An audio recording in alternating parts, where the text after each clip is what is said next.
Ја за вечера се решив малку не да зборувам на истата тема од пулката, но сигурно ќе опфатиме некои моменти повеќе, затоа што сметам дека оваа тема е доста важна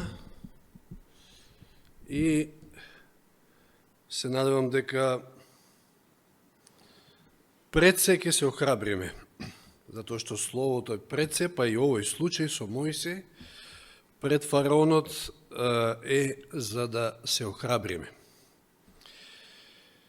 Може би излишно е да го поставам на почетокот прашањето дали некој од нас во својот живот, дали во некои помали или поголеми околности, се нашол во ситуација каде што работите му тргнале од лошо на полошо. Тој ќе биде насловот на темата, од лошо полошо. Веројатно, секој од нас ќе каже некој момент, може да е ситен и небитен да кажеме, меѓутоа сепак.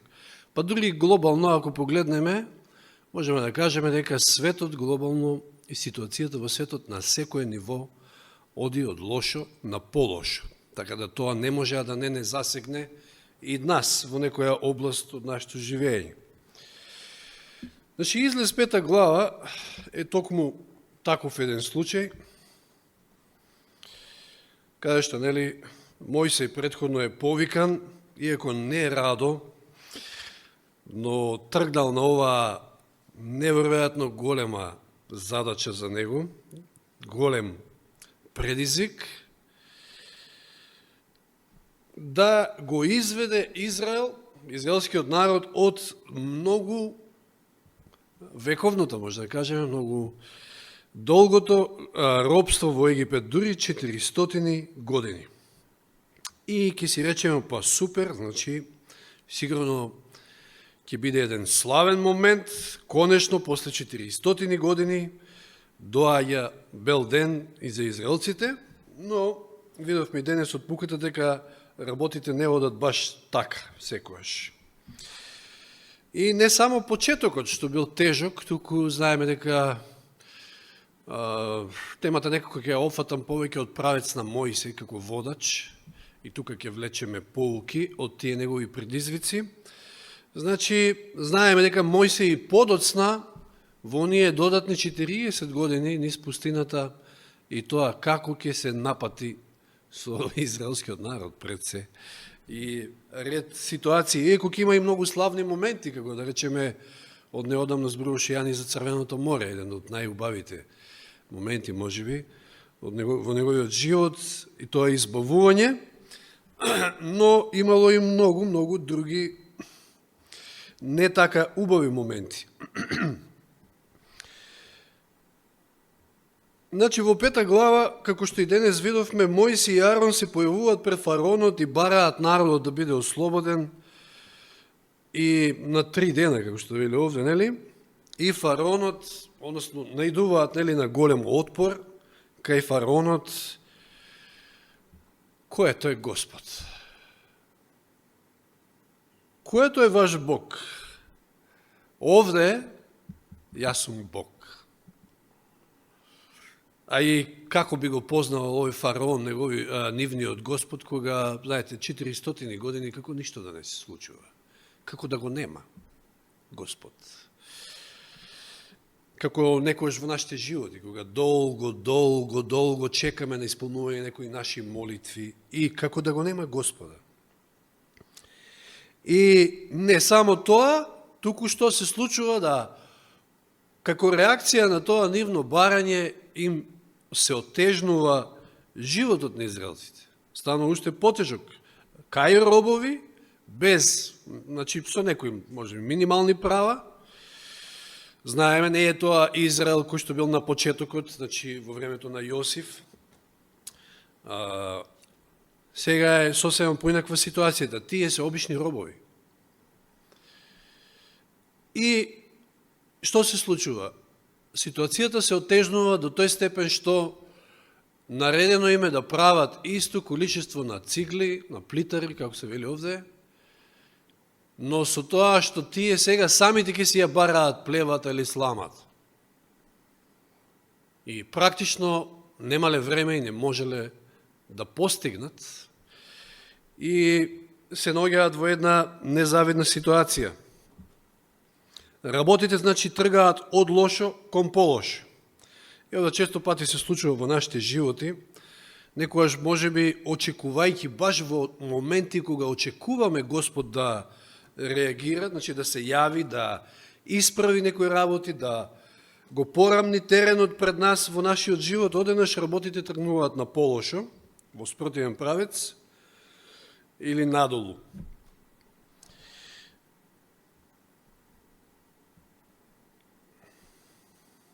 Денеска спомна брат Зоран, а и јас од моje лични искуства, 20 години сум овде, во животите на мнозина, па и во мојот живот сум имал ситуација да, едноставно си мислиш, сега сериозно си го сватил Господа, си му се предал, си разбрал некои работи во животот и малте не чекаш да на некој начин да слезе од небото и да ти помогне во некоја ситуација, меѓутоа работите одат во спротивен правец.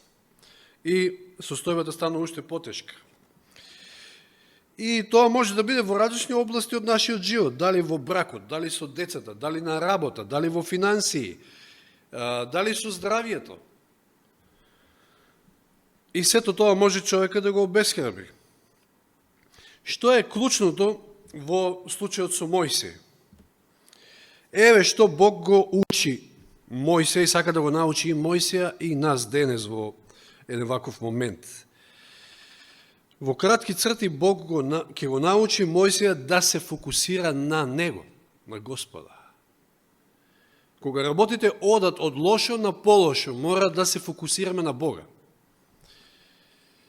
И сега, за да ја поставиме таа идеја, како да се фокусираме на Бога, како да се учиме на тоа, ќе споделиме неколку работи со кои што Мојсей како водач овде ќе се соочи. Во одредена мера и сите ние во нашите животи сме водачи, значи во некој смисол, сите ние имаме некаква си одговорност во нашиот живот. Овој збор или овој термин се повеќе стран и непожелен, поготово за овие нови генерации. Се сакаат, ама одговорност не сакаат. И затоа, знаете, ќе се случи да млади луѓе, мај месец скоро беше, па и тука баш карши во дворот, позади на зградата имаше матурска, до касно во ноќта и си реков, па добро беа баш онака прецизни, точно во 12 часот молкна се, значи музиката, па можев на мира да заспиам. Но се осврнувам на тој младечки живот, 18 години, не сме ние нешто биле многу подобри на тие години, меѓутоа посебно овие генерации мислат дека ќе наполнат 18 години и животот е нивни. Ќе влезат, сега ќе излезат, они се самостојни сега од своите родители и животот е пред нив. Немат поим со што се соочуваат и колку се незрели всушност и какви се предизвици ги чекаат во нивниот живот. Или, не знам, некој, што знам, за прв пат ќе влезе во брак и мисли дека кој знае што е тоа?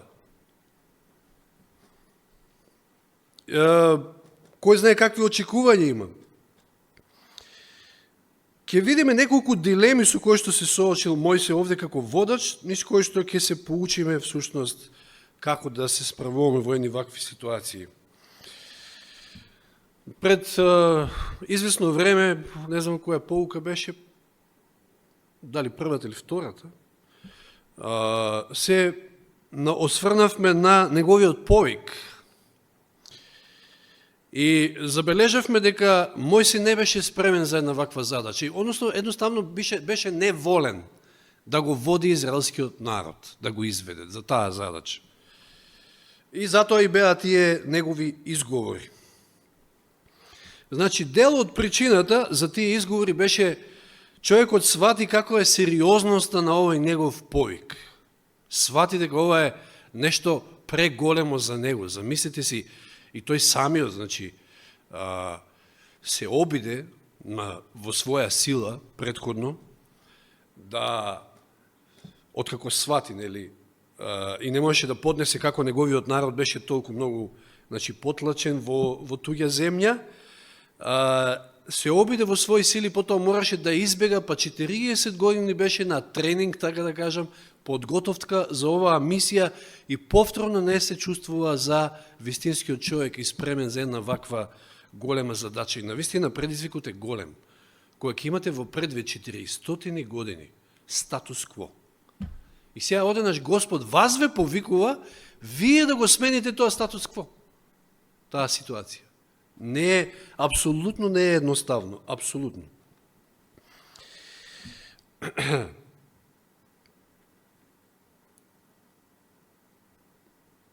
Значи, едноставно му натежнала задачата.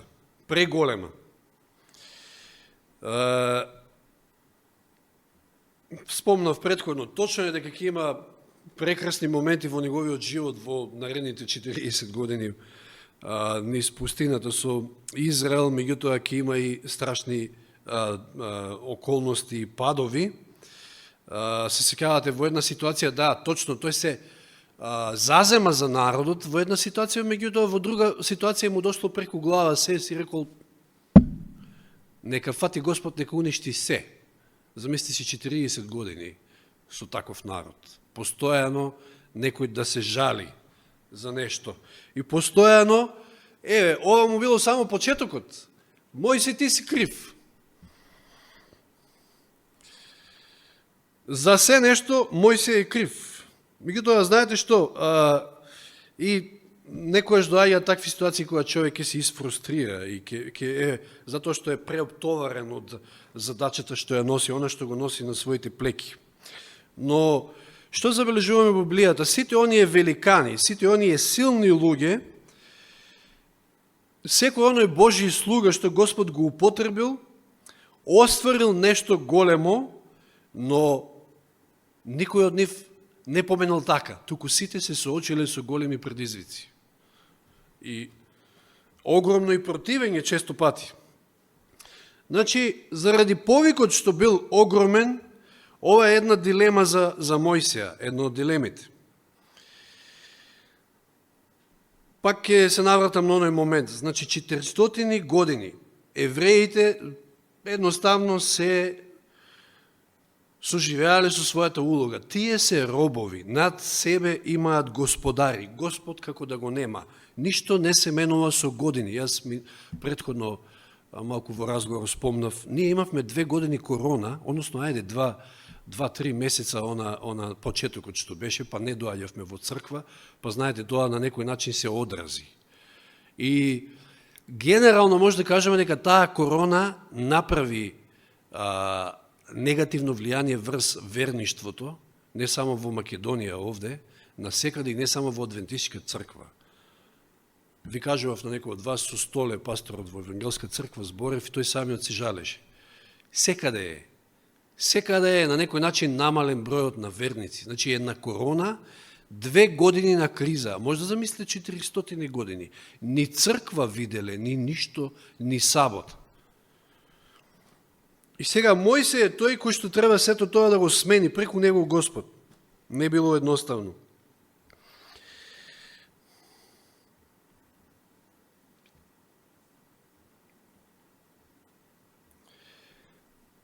Значи, Мојсе и Арон излегуваат пред фараонот и велат, првиот стих, вака вели Господ Израелевиот Бог, пушти го мојот народ да отиде и да го прослави, да прослави свеченост во моја чест. Кој е тој Господ за да го послушам јас, одговори фараонот, и да ги пуштам израелците? Јас не го познавам тој Господ, ниту ќе ги пуштам израелците. Замисли си после она искуство со капината, после она објава Божја, после оние чуда што ги направил, значи знаците што му ги дал, Мојсе и Арон силни влегуваат кај фараонот и очекуваат чудо, уште на самиот почеток. Меѓутоа, она што на кој што наишле, значи навистина е поразително деморализирачки за нив. Повикот е огромен, опозицијата е страшна, не, им рекол. Излегувајте надвор, така да речем. Со целиот свој авторитет што можел да го има фараонот. Како да е судир овде на Бог и богови. секако фараонот кој што се прави Бог, и од друга страна вистинскиот Бог, и сега тука е Мојсей и Арон како Божји слуги пред овој голем предизвик. Од друга страна го имаме недоразбирањето од народот, кој што го добиле. Значи, видовме, денеска нешто читавме, и јас би ги прочитал сега тие стихови повторно. Значи, станува ситуацијата од лоша по лоша. Морале да направат ист број на цигли, меѓутоа многу поотежната им била работата. И сега тука настрадали и оние бележници кои што се бележат овде во Библијата, или надзорници да ги кажеме. Во Константинов не е баш најдобар преводот, меѓутоа во 14 стих читам првин, од 5 глава. А бележниците, вели Константинов, кои фараоновите нагледувачи ги поставиат над израелците, ги тепаа и прекоруваа. Значи, бележниците добиваат кчотек затоа што не се исполнила надницата, да кажеме, која што требало да биде. Но кои биле овие бележници? Ако видите во преводот од 1990 на господин Гаврил, вака вели 14 стих: и настојниците од родот на синовите Израелеви. Овие бележници биле израелци, кои што биле поставени над обичните работници, да кажеме. И овие ги третираат за одговорни секако, и затоа добиваат кчотек, затоа што не се исполнила надницата. И отидоа настојниците, овде веле овој превод, добро, ајде, бележниците, 15 стих, на израелците отидоа и му се пожалија на фараонот, зошто постапуваш вака со своите слуги. 17 стих, вие сте мрзливци, вели, одговара фараонот. Затоа и велите, ајде да му принесеме жртва на Господа. Одете на работа, плева нема да ви се дава, ама треба да направите одредено количество плитари. Бележниците на израелците се најдува во мака заради заповедта. Не смеете да го намалите секојдневното количество на плитарите. И сега тие се израелци, отидоа кај фараонот и ги најдоа Мојсија и Арона, и тоа се нивни зборови од 21 стих, кај што се жалат, им велат, односно да, ги прекоруват на некој начин, Господ нека ве има на око и нека ви суди. Им дофрлија, не замразивте кај фараонот и кај неговите дворјани, им дадовте меч во раката за да не погубат. И нив, меѓутоа тежината нели паѓа и на обичните израелци. Од лошо по лошо. Мојсей се наоѓа сега и меѓу народот, и од друга страна големата задача која што му ја дава Бог. Недоразбирање кај својот народ. Често пати во животот, и ова е една голема дилема, луѓето понекогаш не ги разбираат вашите мотиви. Луѓето понекогаш не ги разбираат вашите постапки. Дури и некогаш од најблиските, од кои што очекувате да добиете разбирање, не добивате разбирање. Сетите се на Исуса, од своите браќа, од својата мајка, од своите во домот не бил разбран. Ова е наистина тешко. Притисокот паѓа врз нив, врз Мојсија и Арон. Но знаете, кога Господ го зголемува притисокот некојаш во вашиот живот, бидете свесни дека сака да направи нешто големо. Не случајно дозволува такво нешто. Денеска кажав, пак ќе кажам, на Господа повеќе му е важен вашиот карактер, а не вашата удобност.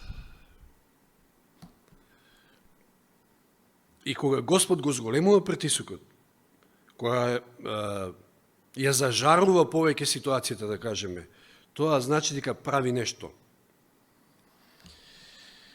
И Мојсија и Арон одеднаш се чувствуваат овде осамено.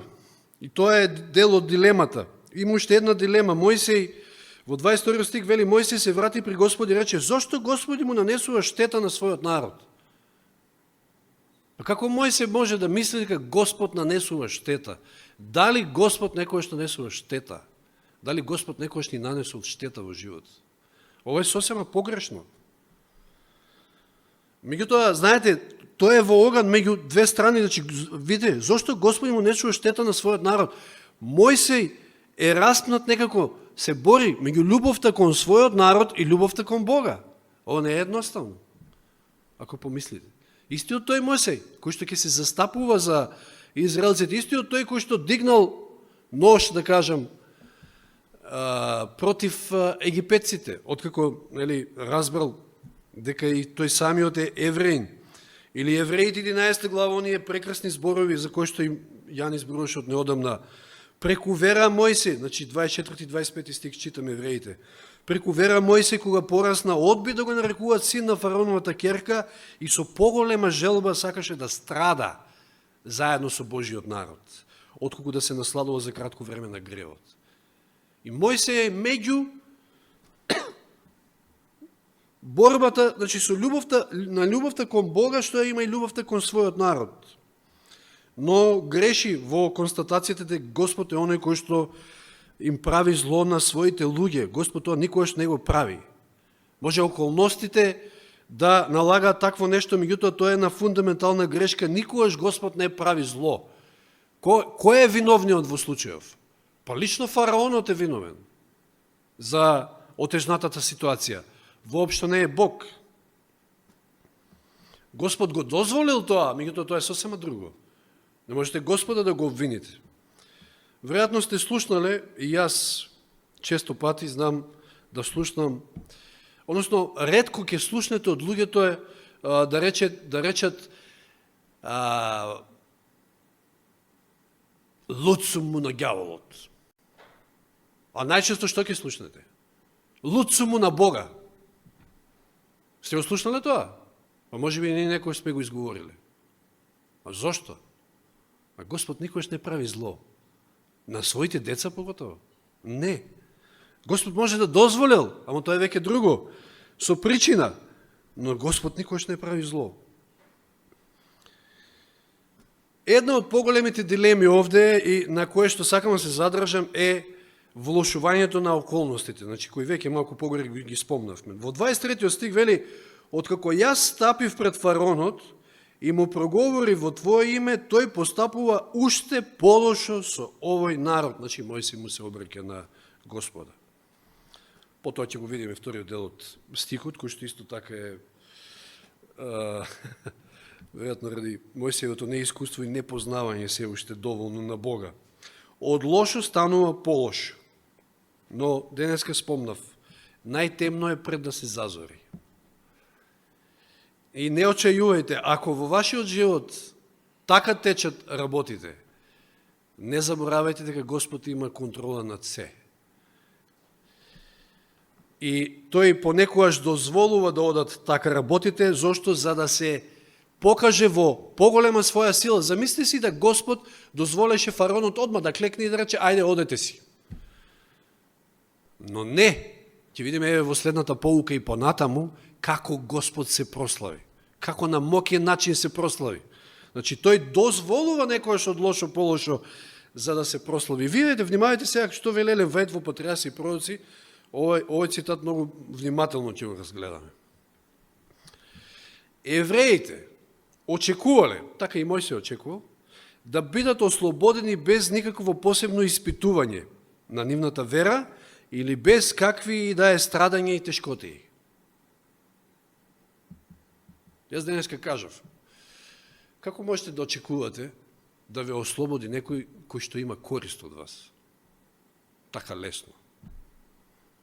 2 милиони народ, па тие ја воделе, мислам, тие биле движечката сила на економијата, можем да кажем, во Египет.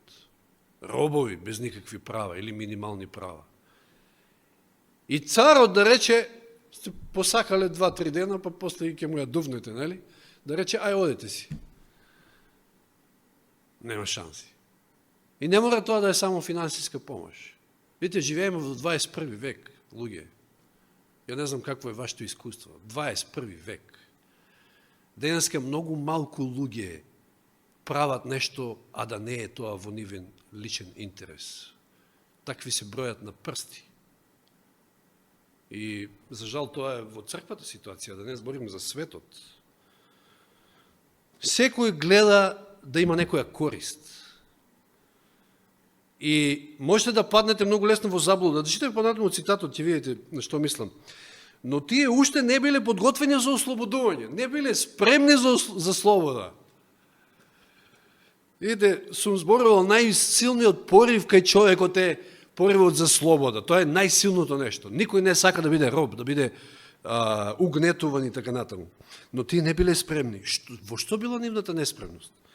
Нивната вера во Бога била слаба и тие не биле готови стрпливо да ги поднесуваат своите неволи, се додека Бог не види дека се оспособиле за делото што ги очекува.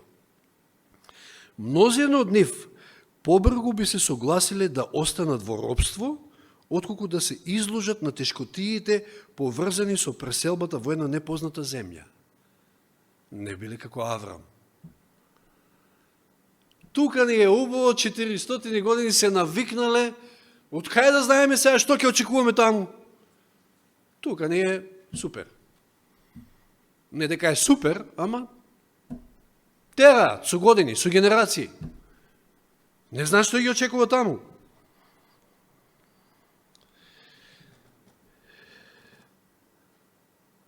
А и обичаите на многу израелци веќе биле толку слични со обичаите на египтјаните, што повеќе сакале да останат во Египет. Затоа Господ не ги ослободил веднаш, кога првпат ја покажал својата сила пред фараонот. И сега внимавајте. Тој така ги водел настаните за египетскиот цар да може во целост да го покаже својот тирански дух над нив. Да им стане уште потешко, што рече сестра Перса денеска, и самите да посакаат, да сватат дека не бива тука, да ја посакаат слободата, да им стане сладка. Значи, тој така ги водел настаните за египетскиот цар да може во целост да го покаже својот тирански дух, а самиот Бог поцелосно да му се открие на својот народ од друга страна, неговата добрина. И да ја видат разликата. Кога ќе ја видат неговата правда, Божјата правда, неговата моќ и љубов, тогаш ќе решат да го напуштат Египет и да се посветат на неговата служба. Гледате ли зошто Господ некогаш прави ситуацијата да станува од лошо по лошо? Да сватите, да излезете од таа заблуда, од таа перцепција во која што сте. Продолжувам понатаму. Задачата на Мојсеја би била многу полесна, значи видовме колку се соочил со таа опозиција од страна на својот народ, и вели Елен Вајд, задачата на Мојсеја би била многу полесна, кога меѓу израелците не би имало толку заведени, заблудени, кои не биле подготвени да го напуштат Египет. Во што се состоела нивната заблуда? Тие не ни посакувале да бидат слободни, тие сметале дека тоа е тоа, животот е тој, роб. И сега Господ создава ситуација да им стане толку тешко, како што на секој праведник на оваа земја, планета, ќе му станува се потешко и потешко, да ќе сака да излезе од кожата, да едноставно да летне нагоре и да се тргне од овој свет.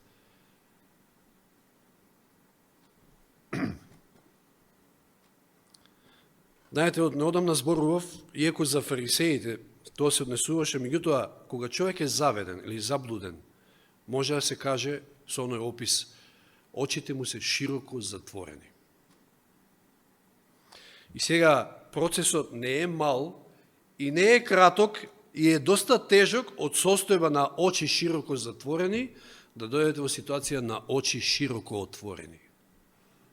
Тоа не е едноставно. Не доаѓа преку ноќ. Да се освестите кај сте и шо сте. Јас се плашам во последно време за самиот себе, сега да ме сватите погрешно.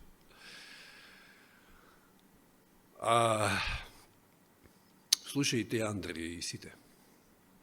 Од таква наивност и очи широко затворени за некои работи, сега Господ така ти ги отвара очите, да се плашиш од она што го гледаш сега.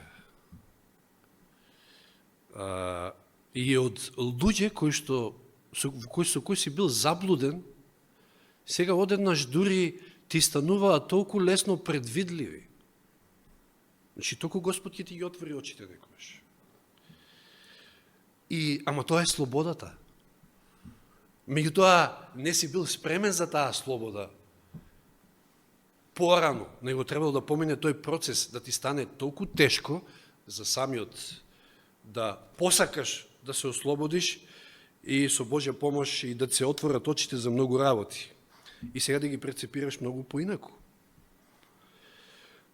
Често пати, но односно најчесто ние како луѓе такви какви што сме, ние со тие карактерни карактеристики така се проектираме во другите. И очекуваме, ако ти си добар или ваков, дека другите се добри. Не е така. Јас пак ќе кажам, денеска, во ова наше време, 90 и кусур проценти, значи ние се ближиме кон крајот на историјата, доаѓа време кога сите мисли на луѓето ќе им бидат зли. Кон тоа идеме. Нема добри луѓе веќе, се помалку и помалку, нема искрени луѓе, се помалку и помалку. Така и во борбата со гревот, погледнете го овој цитат.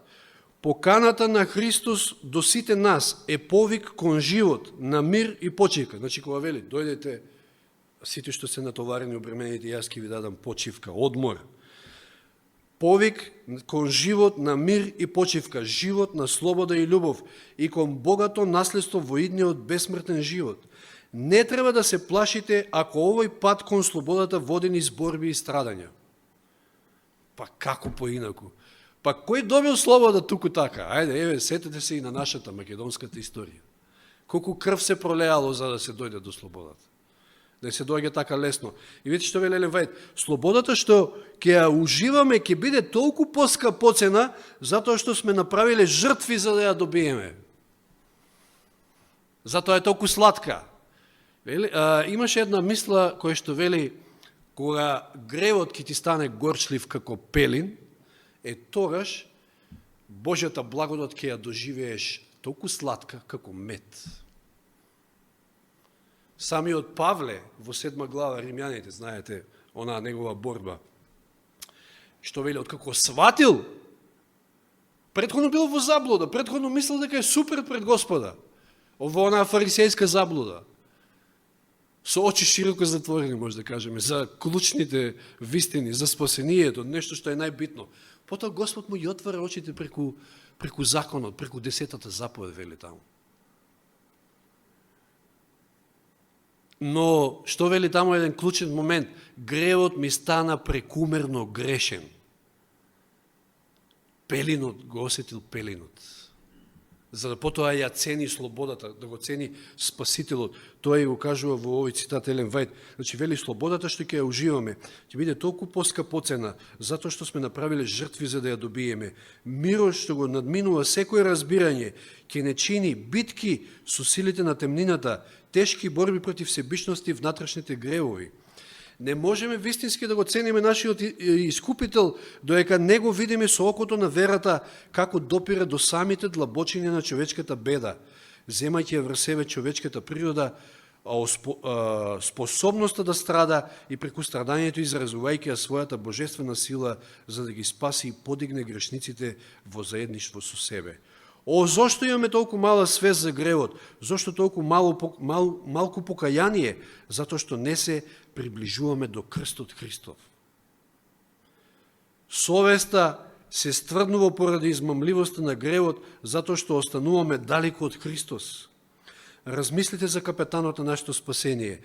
Тој претрпе срам за нас, за да не трпиме ние вечен срам и презир.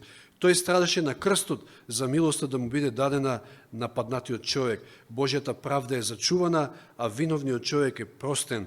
Исус умира за грешникот да може да живее. Срамот го носи Синот на Севишниот заради бедните грешници, за да можат тие да бидат откупени и увенчани со вечна слава. Слава нека му и на Господа. Борбата за околу спасението е исто така тешка. Заблудата на гревот знае да биде огромна.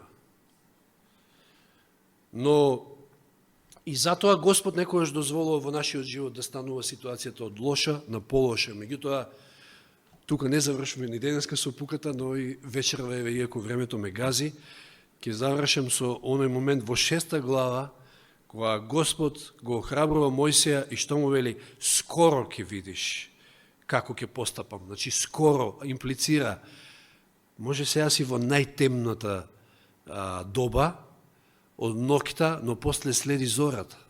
Скоро ќе видиш како Господ, што Господ ќе му направи на фараонот.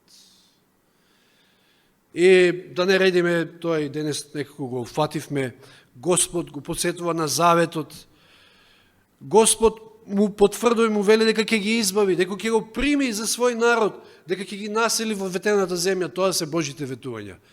Да се подпираме на Господ и да се фокусираме во вакви моменти на неговите ветувања. Тој она што го ветил ќе го оствари. 400 години е долг период, некојаш во нашиот живот 10-20 години се долг период. Меѓутоа, Господ тоа што го ветил, тоа ќе го оствари. Не треба да губиме надеж, да се фокусираме на Него, на Неговото Слово и на сето она што Тој го ветил за својот народ. А Неговите ветувања се за надеж, се за иднина. Слава нека му е. Амин.